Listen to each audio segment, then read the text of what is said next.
હાય વિદ્યાર્થી મિત્રો, આજે આપણે ફરી સ્ટેટમાં સૂચકાંકની વાત કરીશું અને એવો ટોપિક આજે લેવા જઈ રહ્યો છું. મને ખબર છે જેમાં તમને કંટાળો આવે. સાહેબ થિયરી બહુ કંટાળો આવે.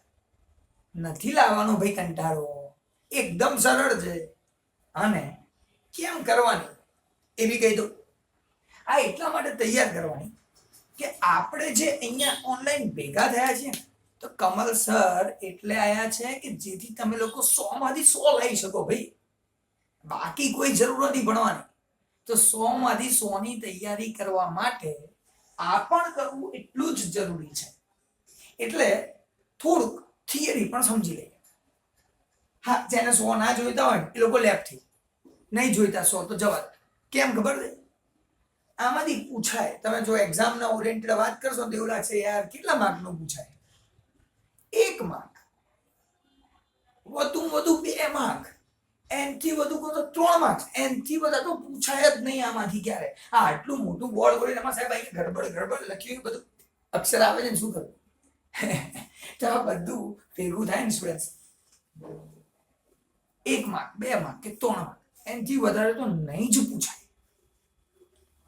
છતાં ભણવાનું કેમ, એ ભણવાનું કેમ અને બેસ્ટ કરવા માટે કરવાનું એ મેં તમને આગળ ક્યાંક સમજાયેલું છે. જો તમે લેક્ચર જોયો હોય તો, ન જોયો હોય તો કઈ વાંધો નહીં, આજે ભણવાનું શરૂ કરી દઈએ.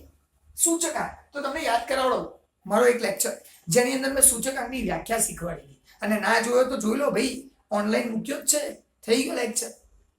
એમાં તમને કીધું હતું સૂચકાંક એ સાપેક્ષમાં થતો ટકાવારી ફેરફાર છે. સાપેક્ષ એટલે ભાગાકાર, નિરપેક્ષ એટલે બાદબાકી. યાદ કરો, નિરપેક્ષ ફેરફાર.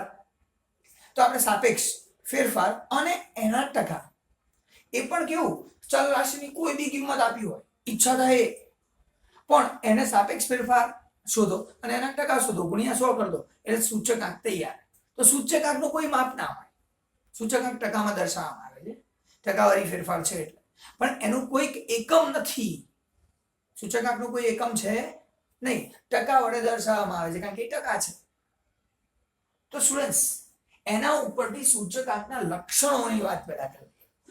જો લક્ષણ એટલે શું, તો ધારો કે હું કહું મારું લક્ષણ તો કે સાહેબ બહુ ગુસ્સો આવે, કમલ સરનો ગુસ્સો સખત આવે.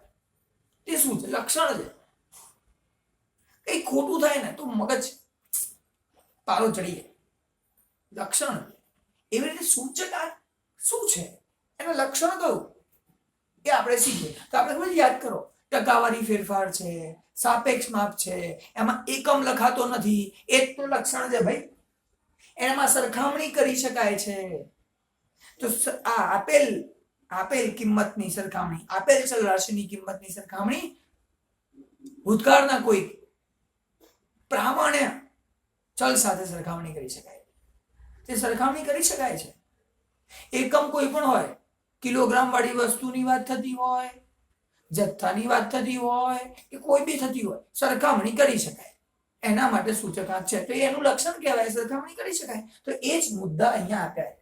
લખ્યું છે બહુ બધું, સમજાવવામાં ફટાફટ જોયો કેવી રીતે. પહેલું લક્ષણ, સાપેક્ષ માપ હોવાથી તે એકમથી મુક્ત છે. વ્યાખ્યામાં જ શીખ્યા હતા ભાઈ, સાપેક્ષ માપ છે અને સાપેક્ષ માપ ક્યારે એકમ વાળું ના હોય, એકમથી મુક્ત થઈ જાય. કેમ?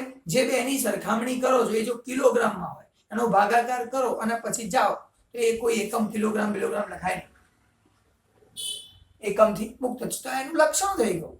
જો આટલું સહેલું છે તો શું કરો, ના કરીએ. બીજું, જુદા જુદા એકમ વાળી ચલ રાશિની કિંમતમાં થતા ફેરફારો સરખાવી શકાય છે. વિચારો તમે, જુદા જુદા એકમ વાળી, કોઈ વસ્તુ કિલોગ્રામ વાળી હોય, કોઈ લીટર વાળી હોય, કોઈ ડઝન વાળી હોય, અલગ અલગ એકમની વસ્તુઓ છે, છતાં એની સરખામણી કરી શકાય. કેમ? આપણે તો ભાગવું જ છે ને ભાઈ. ભાગાકાર કરો, સાપેક્ષ ફેરફાર શોધી કાઢો અને માટે એને શું કહે છે ભાઈ? તેથી સૂચકાંક તુલનાત્મક માપ છે. હવે તમને આમાં 1 માર્કમાં કેવું પૂછાય, સૂચકાંક તુલનાત્મક માપ કેમ છે ભાઈ? સૂચકાંક કેમ તુલનાત્મક છે? કારણ કે જુદા જુદા ચલ રાશિના એકમ વાળા પણ સરખાવી શકાય છે માટે એટલે સરખાઈ શકાય તો તુલના કરી શકાય છે, તુલનાત્મક માપ છે તો બીજું લક્ષણ થઈ ગયું. વાત એની એ જ છે, અલગ અલગ રીતે સમજાવવામાં આવે. ત્રીજું, સૂચકાંક ટકાવારી ફેરફાર દર્શાવતું સાપેક્ષ માપ છે. વાત તો કરી, ટકા દર્શાવે છે. શેના? સાપેક્ષના ટકા શોધો એટલે લેક્ચર યાદ કરવાનો, શીખવાડ્યું જ છે, પરફેક્ટ, પતી ગયું. ચોથું, સૂચકાંક એક વિશિષ્ટ સરેરાશ માપ છે. વિશિષ્ટ સરેરાશ છે, સરેરાશ જ પણ વિશિષ્ટ, જેમાં બધી સરેરાશના લક્ષણ છે. તો જો તે સરેરાશના બધા લક્ષણો ધરાવે. સરેરાશ જ તો છે, સરેરાશના બધા લક્ષણ ધરાવે છે. અને છેલ્લો લક્ષણ, સૂચકાંકથી બે જુદા જુદા સમયની પરિસ્થિતિઓની ગુણોત્તર દ્વારા, જુદા જુદા સમયની પરિસ્થિતિ તમે યાદ કરો, પરંપરિત આધારનો સૂચકાંક, અચલ આધારનો સૂચકાંક, જુદા જુદા સમયની પરિસ્થિતિઓની ગુણોત્તર એટલે ભાગાકાર, ગુણોત્તર દ્વારા પ્રમાણિત સમય સાથે સરખામણી કરવામાં આવે છે. પ્રમાણિત સમય કોઈ ચોક્કસ સમય સાથે સરખાવવામાં આવે છે, એ પ્રમાણિત સમય હોય છે, એની સાથે સરખાવવામાં આવે છે. એનું લક્ષણ છે.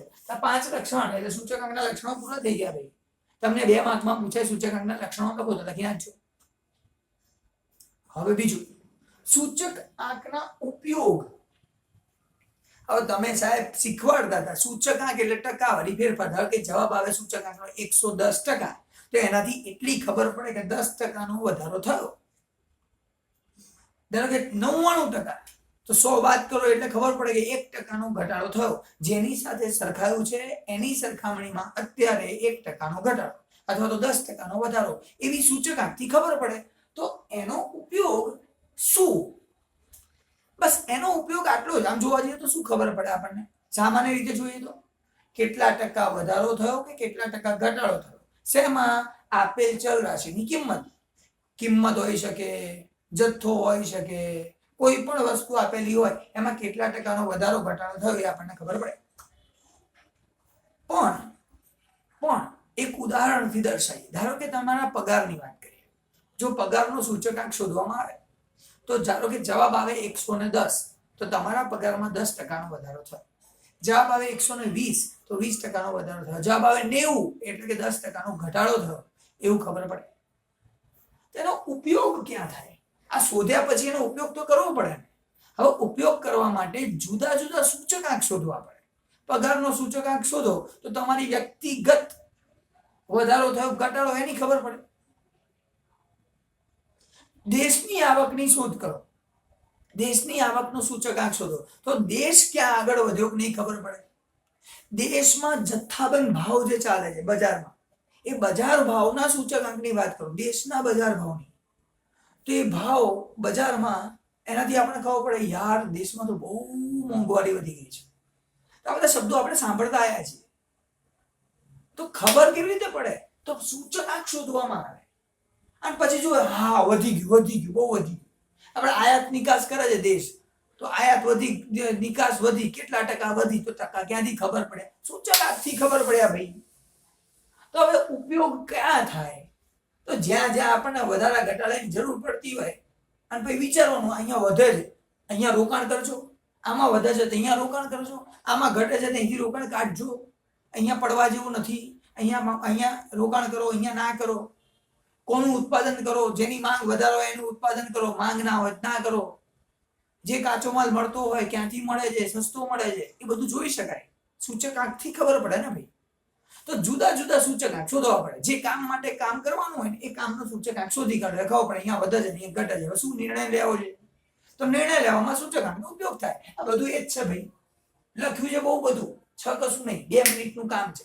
જો તમને કહું, પહેલા ટૂંકમાં લખ્યું છે આર્થિક એટલે પૈસા, રાજકીય દેશ, સામાજિક સમાજમાં કે ઔદ્યોગિક ઉત્પાદનની વાતો થતી હોય ત્યાં ઉદ્યોગોની, આ બધા લોકો સૂચકાંકનો ઉપયોગ કરે. પણ શોધે શું? વધ્યું ઘટ્યું.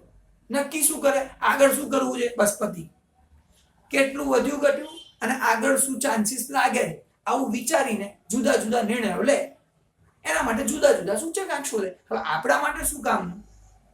આ દરેકે દરેક વસ્તુ એક માર્કમાં ક્યાંક ને ક્યાંક આવી શકે. આગળ વાત કરીએ. જો વેપારી પરિસ્થિતિના સૂચકાંક. હવે વેપારી પરિસ્થિતિના સૂચકાંકથી ખબર શું પડે?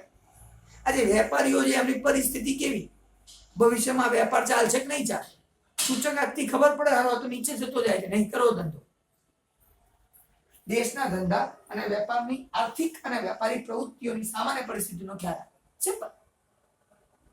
હવે એના સૂચકાંકથી એ જ ખ્યાલ આવે ને, જેનો સૂચકાંક એ ખ્યાલ આવે.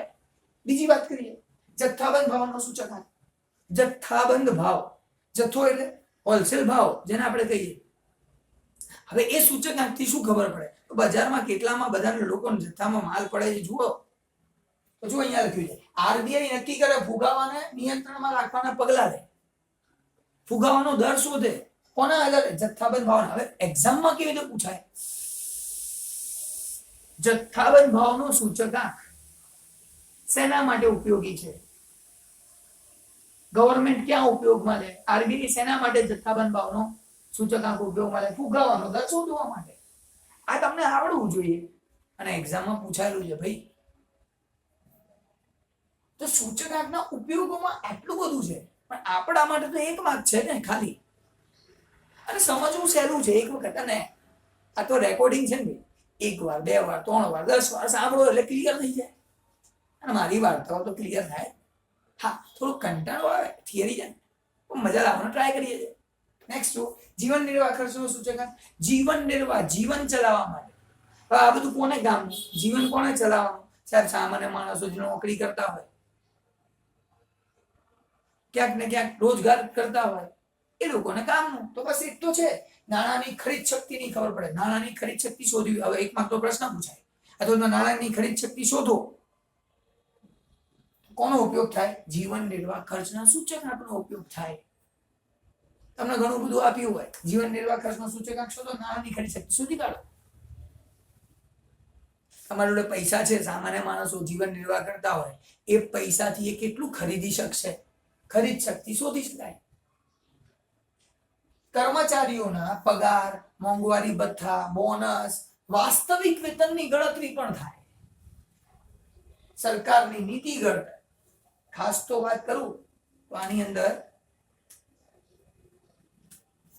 વાસ્તવિક વેતન અને નાણાંની ખરીદ શક્તિ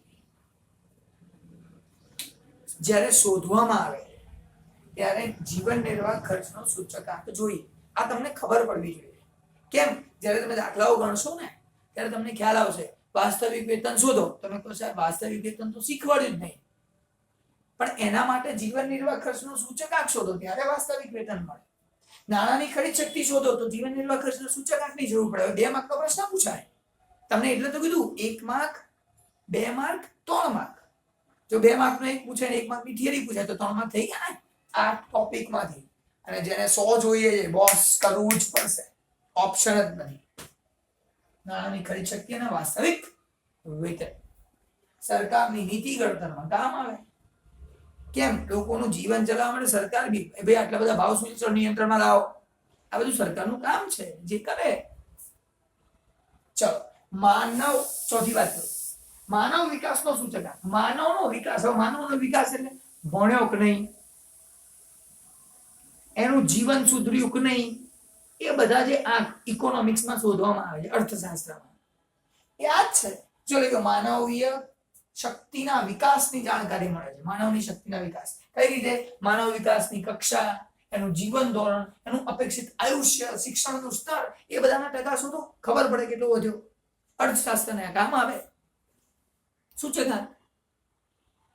રાષ્ટ્રીય આવકનો સૂચકાંક. હવે રાષ્ટ્રની આવકમાં કેટલો વધારો ઘટાડો થયો, રાષ્ટ્રીય આવકના સૂચકાંકથી ખબર પડે. દેશની આર્થિક પરિસ્થિતિનું મૂલ્યાંકન અને પંચવર્ષીય યોજનાના લક્ષ્યાંકોને નક્કી કરી શકવા માટે ઉપયોગી છે. નક્કી કરવા માટે ઉપયોગી છે. એટલે શું?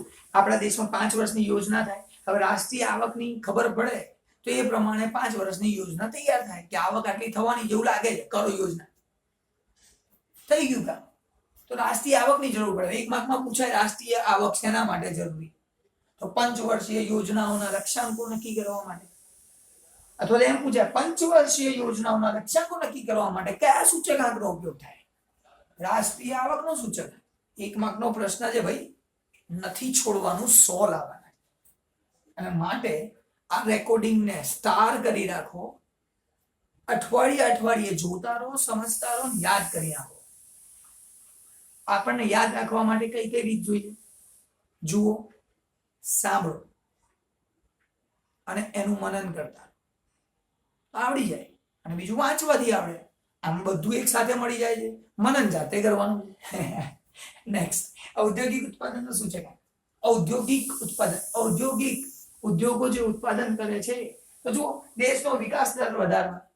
વિકાસ ક્યારે થાય? ઉદ્યોગોનું ઉત્પાદન વધે ત્યારે. તો ઔદ્યોગિક અને વેપારી પ્રવૃત્તિનું આયોજન કરવા માટે એનો ઉપયોગ થાય. સિમ્પલ. દેશનો વિકાસ દર વધે ઔદ્યોગિક ઉત્પાદનથી, તો એ ખબર પડે.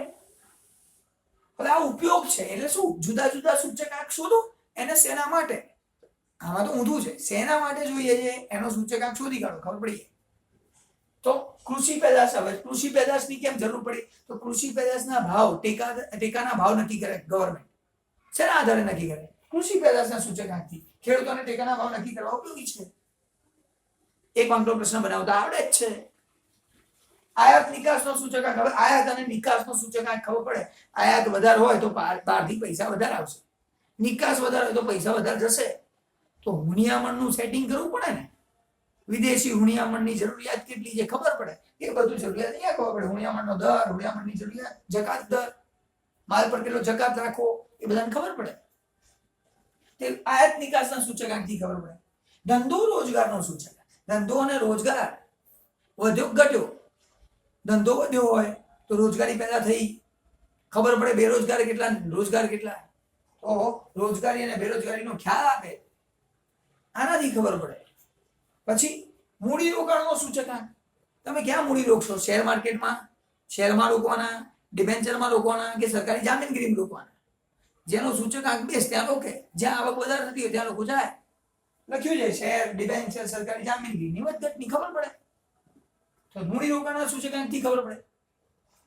કાચા માલનો સૂચકાંક. બજારમાં જે કાચો માલ છે કેટલો જરૂર મળે છે, એટલે ઉદ્યોગો એ પ્રમાણે ઉત્પાદન કરે, એનું પ્લાનિંગ કરે. તો જુઓ અહીંયા વેપારીઓ, ઉદ્યોગપતિઓ, અર્થશાસ્ત્રીઓને ઉત્પાદન વેચાણની નીતિઓ માટે મદદરૂપ થાય. હવે વિચારશો ને, ઓવરઓલ શોર્ટમાં કહું તો શું થાય?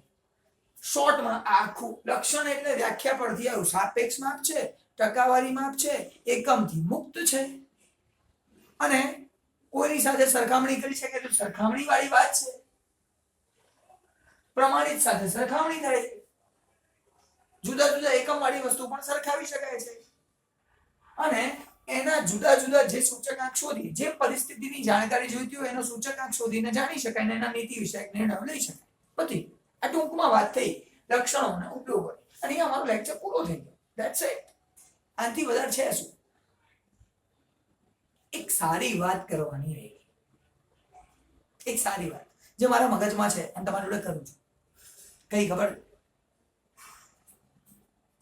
આપણે એક સારા વિદ્યાર્થી થઈ જઈએ. આ ટૂંકમાં મારે કહેવું છે. આપણે એક સારા વિદ્યાર્થી થઈ જઈએ. સારા વિદ્યાર્થીનો અર્થ મારી ભાષામાં એક જ છે. જ્યારે તમે જે કામ કરી રહ્યા છો ભણવા માટે, ત્યારે એમાં તમારું 100% આપી દો. બસ, એનાથી વધારે જરૂરિયાત નથી. રિઝલ્ટ ઓટોમેટિક આવી જશે. જ્યારે ભણી રહ્યા છો ત્યારે તમારું 100% આપો, ત્યારે બીજી કોઈ વાત નહીં. એટલે સારા વિદ્યાર્થી થઈ જઈએ. અને બને તો ફાલતુ વાતોથી હટી જઈએ અને સારી બાબતમાં જોડાઈ જઈએ. આગળ પછી ક્યારેક બીજી વાત કરીશું. આજના દિવસ માટે આટલું જ. બાય. મળીએ. તૈયાર કરજો. 1-2 માર્ક માટે જ જરૂરી પણ કામનું છે. બાય.